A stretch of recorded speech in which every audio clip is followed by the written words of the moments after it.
Dubbing ஸ்டுடியோவில் நீங்கள் இருக்கீங்க, you're doing that. Was there also ஆடியோவில் ஏதாவது ஸ்பெஷல் எஃபெக்ட்ஸ் ஆட் பண்ணீங்களா? ஆடியோ எஃபெக்ட்ஸ் இல்லை, அது வந்து இட்ஸ் ஒன்லி வாய்ஸ். நீங்கள் அது இப்போது கோலாவில் வந்து அந்த மாதிரி தெய்வத்தை பற்றி நிறைய வீடியோஸ் கிடைக்கும் யூடியூப்பில் எல்லாமே. ஸோ அது வந்து நான் நேராக பார்த்தது, யூடியூப்பில் பார்த்தது, அது வந்து ஒரு ஸ்க்ரீன் கிடையாது. அது தட் இஸ் அ ஸ்டேட்மெண்ட். அது ஒரு ஸ்டேட்மெண்ட், அது ஒரு கெஸ்டர்.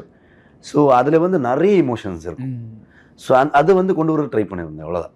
ஸோ அதை ரெஃபரன்ஸ்லேயே தான் அது வந்து வேறு இடத்துல இட்ஸ் ரியாக்டிங், பேசுகிறது. அது இட்ஸ் நாட் ஸ்க்ரீமிங், பேசிகிட்ருக்கு அப்படி தான் இருக்கும் அந்த சவுண்டு.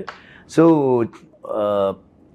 இப்போ வந்து நமக்கு ஒரு நியாயம், கோர்ட் ஆகட்டும், இல்லை ஒரு லா ஆகட்டும், இதெல்லாம் வர்றதுக்கு முன்னாடி தெய்வம் தான் எல்லாம். தெய்வத்தோட முன்னாடி தான், அப்போது ரொம்ப வருஷத்துக்கு முன்னாடி எல்லாமே தெய்வத்துக்கு முன்னாடி தான் எல்லாமே டிசிஷன். தெய்வம் ஒரு வார்த்தை சொல்லிடுச்சுன்னா ஃபினிஷ். அதுக்கு முன்னாடி தாண்டி யாருமே போக மாட்டாங்க. ஊரில் எல்லாம் அப்படி தான் இருக்கும். ஸோ அந்த மாதிரி தாட்டில் தான் அது. ஸோ அப்போ ஒரு வார்த்தை வந்துருச்சுன்னா இதுதான் எல்லாருக்குமே புரியும். MCR Pure Cotton Club, formals and casual shirts.